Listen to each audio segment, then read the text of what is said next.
Hello. In this video I'm going to talk about the Kalzium program. We'll start by opening up Kalzium. To do that, we'll move our mouse down to the Start menu. That's in the lower left hand corner, and we'll click once with our left mouse button. We'll move our mouse up to Education, and then across and up to Kalzium, which is near the top. And to open Kalzium, I'll just click once with my left mouse button. So this is the Kalzium program, and you'll recognize it right away, at least you science teachers, as the periodic table of the elements. And Kalzium is an extremely rich program, and I'll probably only really start to help you discover all of the features of it today in our tutorial. The first thing I'm going to do is to go to full screen so we can see this better. So to go to full screen, I'm going to move my mouse up to the upper right hand corner where there's a small box, and I'll click my left mouse button on that small box once. So now we're full screen. Now what I'm going to do is just talk through each of the features of Kalzium by moving from the left hand to the right hand in these different choices. So in the far left, I have something here that allows me to change the views of the periodic table. So right now we're seeing what is called the classic periodic table. And if I click these arrows here on the right, I have some other options. I can choose something called the short periodic table, or I can choose the long periodic table. I can show the transition elements, or I can show something called the DZ periodic table. I'm going to go back to the classic periodic table, which is the one I'm most familiar with. But you can change that to show different things to your students. Next, I want to show something called Scheme. So Scheme allows you to color code the different parts of the periodic table depending upon element types. And the first scheme that I can click is called monochrome, and that's where it doesn't show any different colors. It just applies the same color to all the elements. Now the scheme that we had chosen before was called blocks, and what that allows you to do is to see something about the structure of the electrons. And you can click here to show near the bottom to show the different blocks. And we'll talk more about that later. Another scheme is to show information about the different elements. This is called the iconic view, and so for example it shows the elements here that are radioactive, and it shows other small icons to give you an idea of something about that element. So for example, hydrogen, it shows the space shuttle for which hydrogen is the fuel. Another scheme is family, and I like this one because it shows the rare earth elements, for example, the alkali metals, halogens, noble gases. So it shows you the different categories of elements. There's something called groups, which shows the group 1, 2, 3, and so forth across the periodic table. And then there's one that's just called colors, and down here it just says nice colors without meaning. So probably better to choose one that has meaning. So I'm going to go back to blocks again. Now the next feature I think is really exciting. It's called gradients. And what it does is it changes the intensity of the color to show different properties of the elements. So I think that one of the easiest examples is melting point. So I'm going to click on gradients and then I'll move down to melting point. So when I do that, it shows the lighter colors have lower melting points. And so for example, helium, which has the lowest melting point, is gray. But then as the melting points go up, I see more and more intense colors, and to where I get very high melting points such as carbon. So it just gives you a visualization of some of the properties of the elements using colors. There's also the option for boiling point, so very similar distribution here where the gases have the lower boiling points. It also then allows you to do things like atomic mass, a gradient of covalent radius. And here's another nice one near the bottom. It's discovery date. And so the more red the colors, the more recent the discovery has been. So you can see some of the gray elements here were discovered a long time ago. For example, lead. We knew about lead a long time ago in our history. So that's the gradients property, and if you want to turn that off, you can just select gradients none. Now I want to show one more thing now about gradients, which I think is really neat. To do that, we have to make sure that under View, the information box is checked. If we uncheck that, this information over here goes away. So we want to go to View and make sure that information is checked. Then we go down here to where it says View, and we click on View. Now I'm going to move this over a little bit. And what it allows me to do is to show a gradient, and I'm going to click Discovery Date. And when I click Discovery Date, it does my gradient where the gray ones are older discovery dates and the bright red are more recent discovery dates. And as I move my slider here, it shows the different discovery dates. So when I move my slider all the way to the left, it shows 1669, and it shows the elements that had been discovered by 1669. But then as I slide further and further over, I can see different elements appearing in the order in which they were discovered. And you can see that especially these elements down here begin to be discovered, and then the very new ones are at the last. And I can use this slider to go back and forth, or I can click this arrow here, which will do the slider automatically, so I can watch it as the discovery dates get more and more recent. And I can pick any of these gradients here. So let me do the same thing with melting point. So I'm going to show here with the melting point as it gets higher and higher as the elements with melting points above that value continue to be shown. And I can change the speed and make it go faster if I want.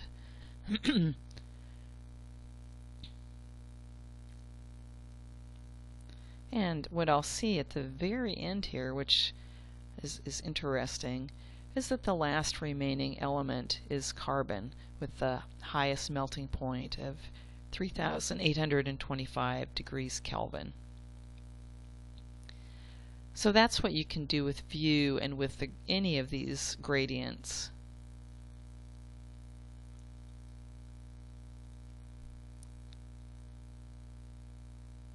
And this is where it's showing where they go from gas to a liquid to solid.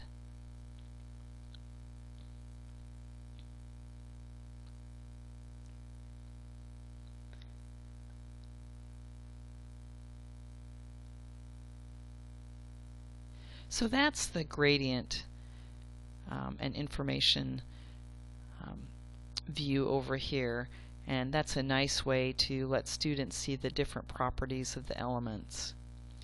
Now I'm going to go back to no gradients, and I'm going to close the information window here. I said I can go to view and click information.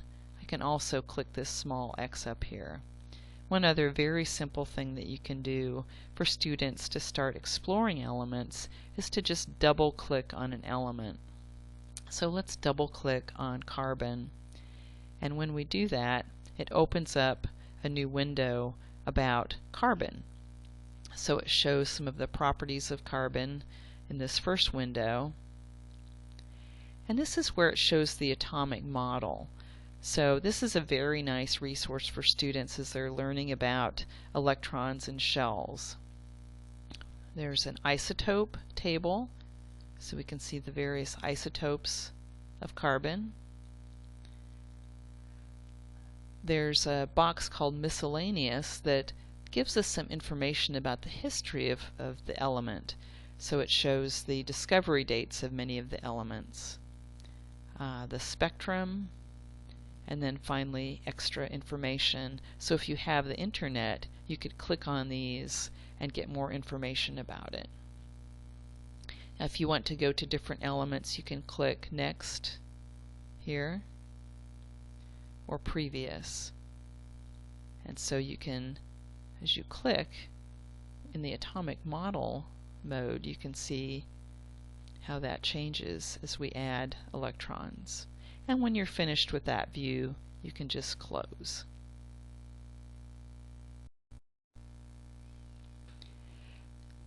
So just to review one more time, if we want to use the gradients, we can go up to gradients and select the gradient we would like. And if we want to have it automatically go through the different values, we can go to view, click information, and click to play here. So now we're going to move on to the next feature. I'm just going to close this information window, which is the isotope table. So I click this button, isotope table. Now what this shows us over here are all of the isotopes. Now you can't really read it here, it's so small, but what we can do is zoom in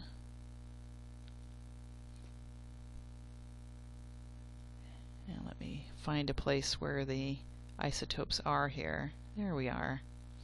So what we have here is the big picture view over here, and then this shows the detail, and we can zoom in and out, and we can move around, and we do that by placing our mouse here, pushing and holding the left mouse button and moving it around. So we can do that, or we can use these scroll bars. I find it a little bit easier myself to use this little hand to move things around. And again, this over here on the right gives us a chance to scroll in or out. Now the information over here says if you want to view information about an element, you right click on it. So we're going to go ahead and right click on an element here, on one of the isotopes. When I right click, it shows the information about that particular isotope. It shows the number of nucleons, the magnetic moment, the mass, and so on. And these color codes indicate different information about it, and essentially it gives information about the radioactivity of the element. So I think it's kind of interesting if I zoom out a little bit, and if I move around, I can see those colors that really stand out and help show me where I have these radioactive elements in the periodic table. And when I see one that I'm interested in, then I can move it to the middle and then zoom in, and then right click on it to get the information. So this will take some practice, I understand. At first when you start it out, there's nothing on the screen, so it's a little bit hard to know where to look, but you can also use this over here to move around in this window before you zoom in.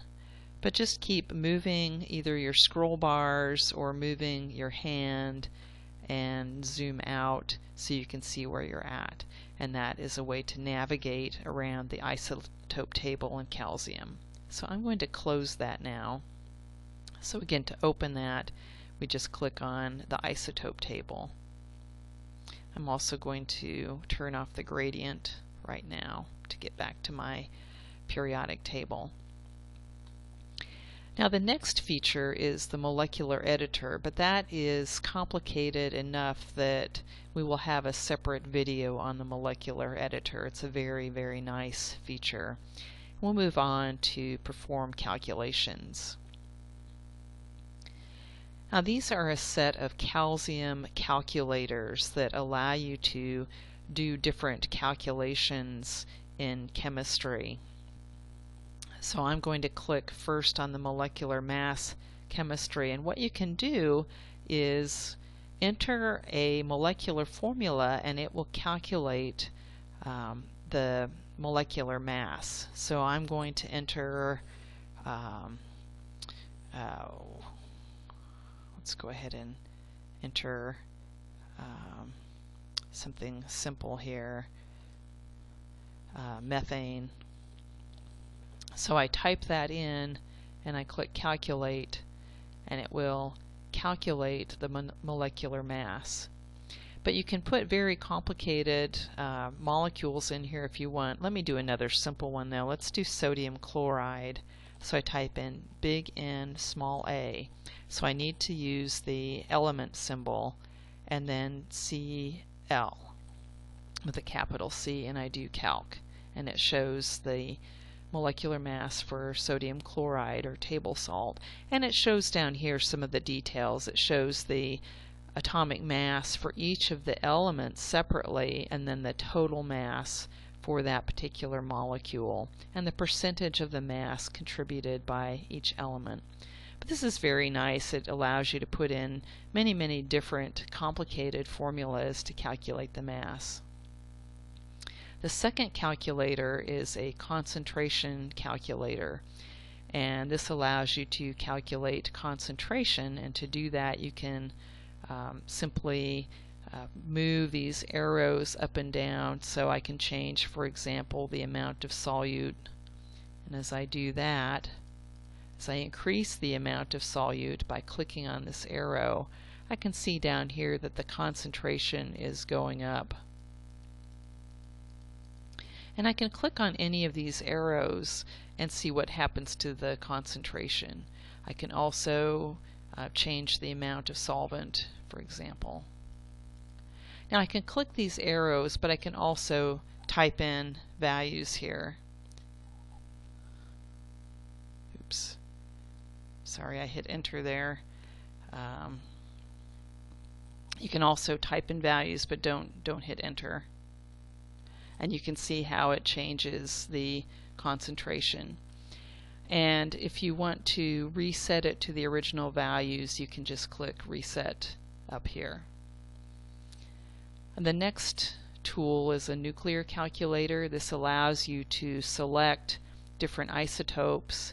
It shows the half-life, and then it will calculate the time that it takes to get from your initial mass to some final mass that you specify. So let's pick, for example, uranium-235. It shows the half-life here, and let's say we have an initial amount of 10 grams and we want to know how long it takes to get down to 8 grams, and it shows it's a very long time. And uranium-235 has a very long half-life, whereas 239, it has a shorter half-life, and so we can see how long it takes. The half-life is very, very short, 1,407 seconds, and so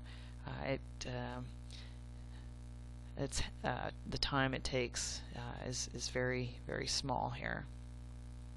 The next tool is a gas calculator.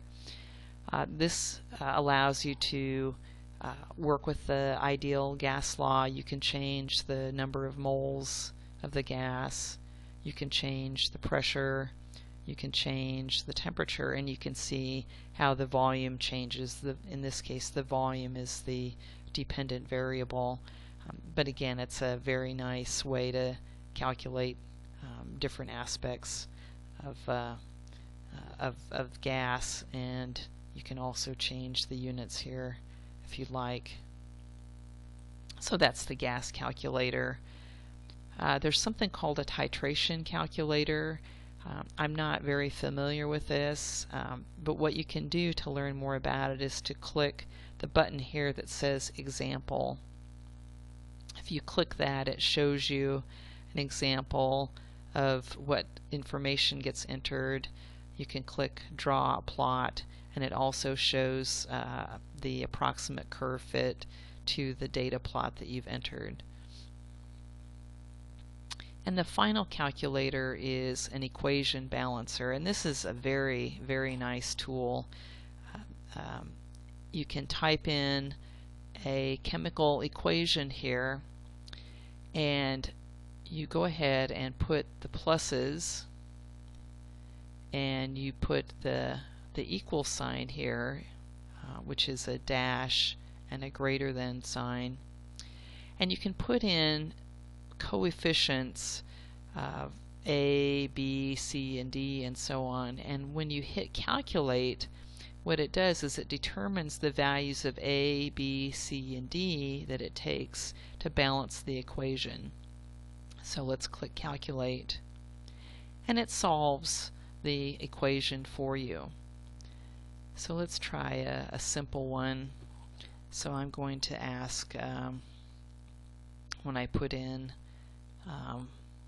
water, so I type in A, my unknown, and H2O for water, plus B, CO2, carbon dioxide,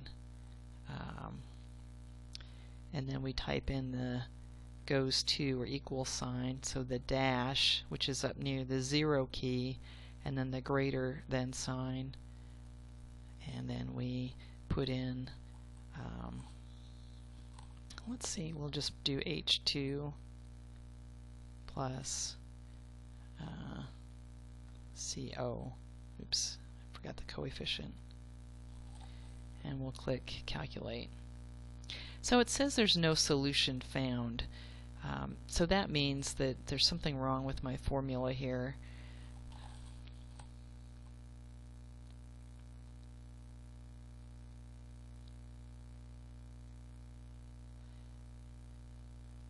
Which I probably won't be able to fix here, but let's try it anyway. Still no solution found.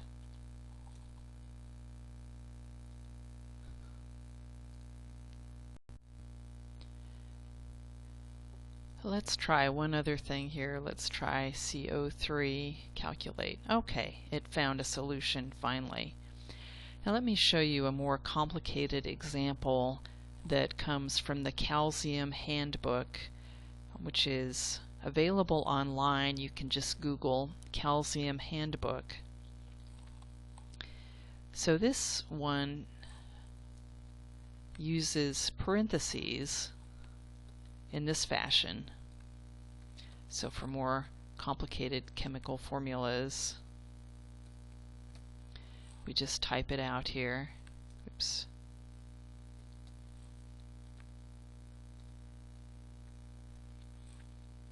Now this would be one that would be a challenge to solve by hand, but Kalzium just gives us the capability to do it very easily.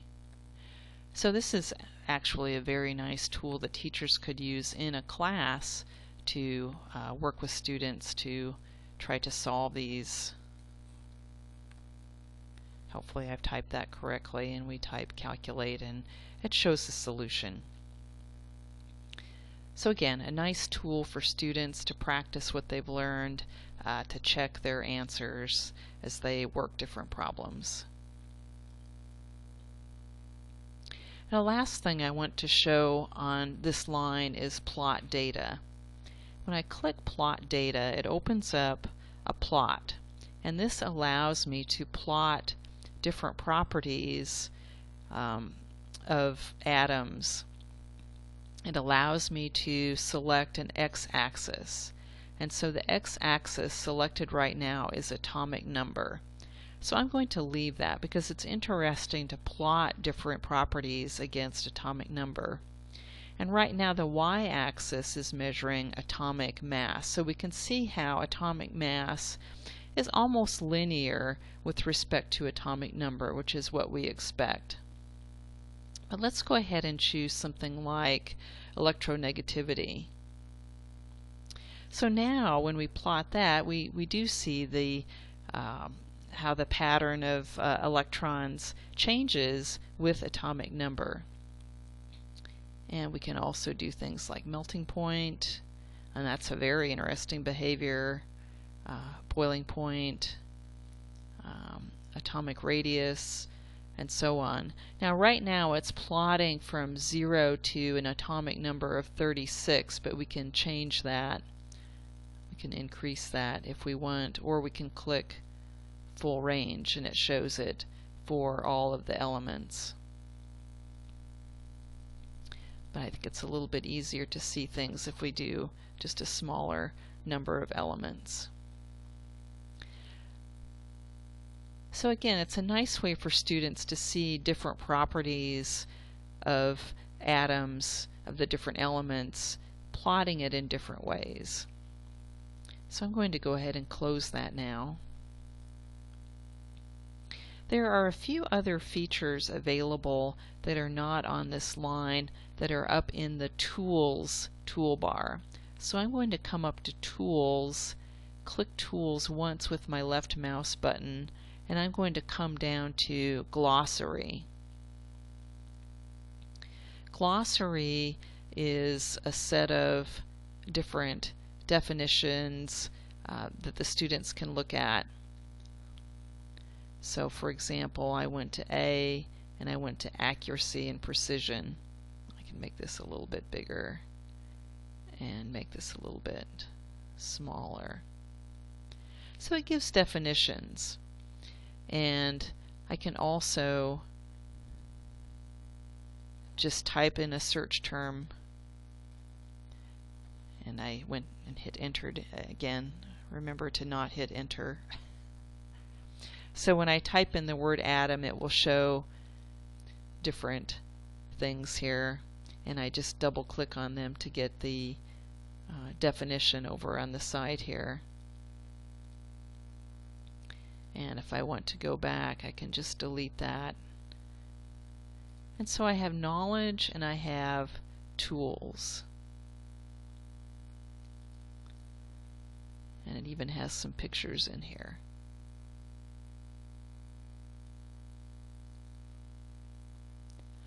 So the glossary is just a way for students to look up definitions of some different terms. And you'll notice when I click on an arrow that goes to the side, it will expand it and show the different things underneath.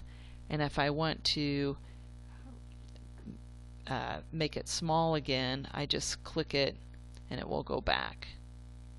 So that's how I can move around in the different areas and definitions. So I like the tools section because it's a helpful way for students to learn different pieces of equipment for the chemistry lab. So that's the glossary, and again that's under Tools and Glossary, and then when we're finished we can click Close. And the final thing that I want to show you before ending this video is something called tables. When I click tables, it shows either the Greek alphabet or numbers. And so for the Greek alphabet, over here it shows the uppercase and lowercase Greek letters and the names. So this is just a nice resource for students to learn about the different names. And for numbers, it shows a prefix. So for example, 10 is deca. It shows the Roman numerals, and for chemistry it shows the prefix. So for example, 8 is octa, and 7 is hepta, and so on. So it's again a nice resource for students, and again that's under Tools and Tables, and you can click either Greek alphabet or numbers. So that was a very quick preview of Kalzium. As you can see, there are many capabilities embedded in this program. I encourage you to have fun exploring, to try different things, to let your students explore it. I will create a separate video on the molecular editor because that by itself is a very powerful capability. So I hope you have fun exploring Kalzium. Whenever you're finished using Kalzium, you can go either to File and Quit, or you can click the small X up in the corner. I hope you enjoy using Kalzium, and thank you for listening.